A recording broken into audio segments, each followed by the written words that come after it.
Hey guys, and welcome to a different kind of video that we'll be talking about. This video was recorded after round 7, that was Grand Detour. Grand Detour was a good race. Not sure if this has got up. No, it probably won't be up when Grand Detour's up, so I won't release any spoilers there, but I'm here to talk about some extra little rules that have been put into effect. Over the last few races, I have been talking with a few friends, one of them being Aiden Shepard. He's helped a lot with this series, thanks to Aiden for that. But I've talked with a couple of friends, and I've come up with the conclusion that there's a few rules that I'd like to discuss comes into effect. First of all, some of you may be wondering why John Racer's penalty was 30. Some may be thinking that it was a set number, but it actually isn't a set number. Your penalty depends on how drastic the crash was, how many people you took out, if there was any injuries. The minimum you can get is 10 points. The maximum you can get is 100 points for an injury. If you cause an injury and it looked intentional, then you will be getting a 100-point penalty, which that's a lot of points. 30 points set John Racer behind a lot, so imagine 100 points. That'd be insane. But with the deducting points, there's also some additions that's going to be in effect at the end of the season. I've decided that we needed a little more of a system because there's no reason that we needed to count laps led without there being something to it other than how many laps you led in a race. So at the end of the season, we will be giving 15 points to the person who led the most laps throughout the season. I won't release who that is right now, but the person who it is right now has held it for like the past 3 races at 54 laps led, and he's looking pretty strong for that extra 15 points. It also goes for whoever has the most laps counted. Why the most laps counted is because this proves that you can stay consistent and you can stay alive in these races longer than anyone else, and you deserve a prize for that. That's all. That's going to be a 20-point addition at the end of the season. So you could get potentially 35 extra points at this end of the season, which could change the whole dynamic, which would be absolutely incredible. It's going to just be awesome to watch that happen. But there's also something a little bit more that I'm going to be adding at the end of the season. I'm not sure if a lot of you know, but Mid-Ohio is going to be a lot like the American 700 for the Orion Elite Series. It's going to be a lot like that, but at the same time not. It's going to be our special event in Mid-Ohio, obviously because it's my home state, and I'd like a special event there. And I've been planning that since the beginning, and Mid-Ohio is going to be such a great race. That's going to be like round 15 or something. So we're a while away from there. It's going to take double of what we've done now to get there. But what we're also going to be doing is at the end of the season in Yas Marina, there will be no qualifying session. Your qualifying position in the final race in Yas Marina in Abu Dhabi will be dependent on your points position. Now what I mean by this is whoever is first in points at the time will qualify first.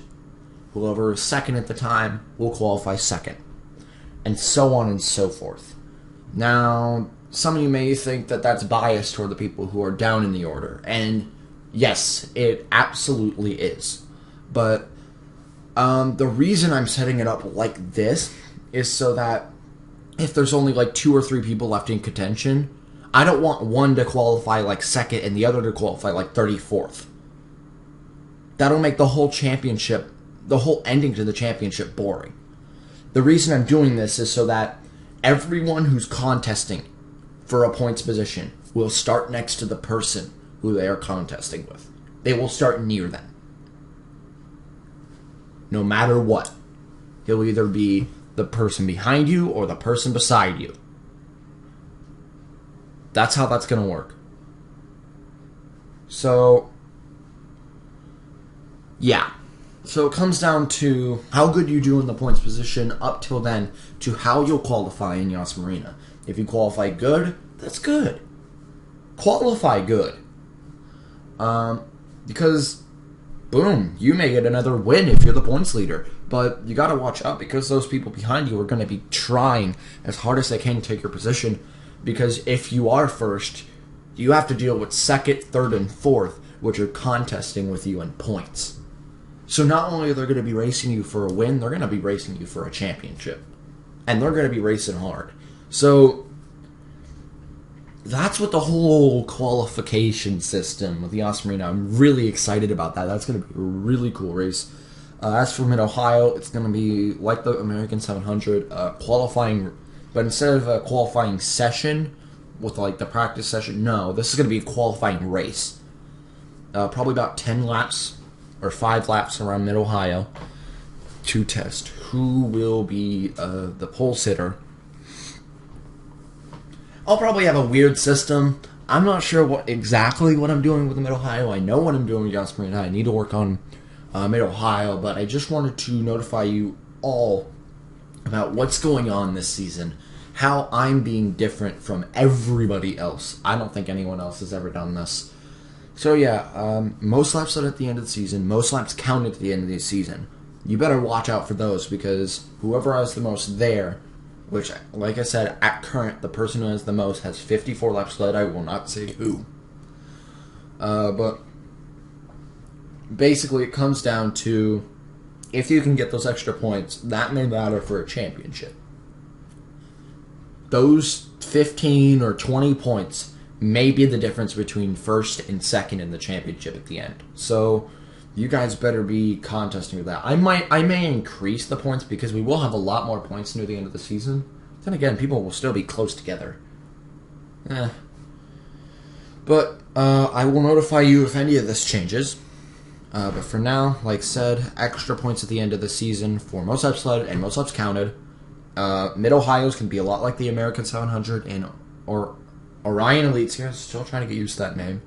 If you haven't watched the American 700, I highly suggest you go watch the American 700 because it was a great race. Shout out to Kenny.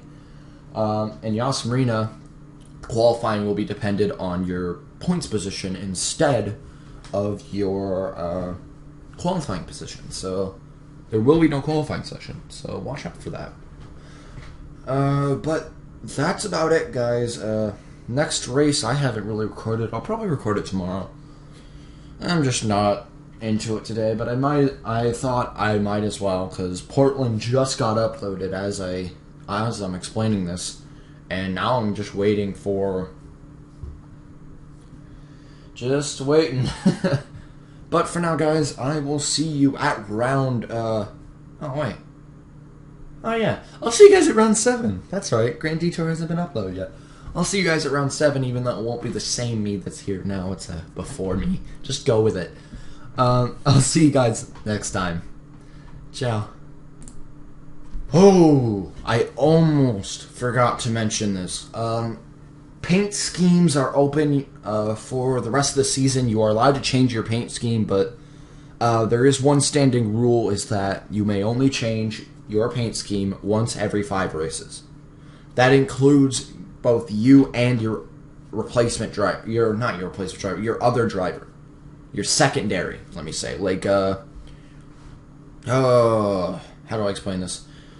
Adam Vincent, Vance Caldwell, those are the same people, so in a way, who the owner is will not release. He can only choose one of them to change their paint scheme. But you may only change it once every 5 races, so if you want to change it, but you cannot change both of your drivers' paint schemes. You can only change one. I know that may sound a little stingy there, but I don't want paint schemes changing every race and it being confusing for the people watching, so I'd like to keep it kind of restricted. So yeah, if you want to have a paint scheme, you just get it done, and if you have the Discord, that's good. Just send it to me over the Discord. If you don't, send it to me over the Offline Host Forum, which I know most of you are... Actually, I believe all of you are on the Offline Host Forum, so you guys really don't need to worry about it. You guys can go on to the Offline Host Forum, and you could send it to me there in the Sunoco Elite Series section.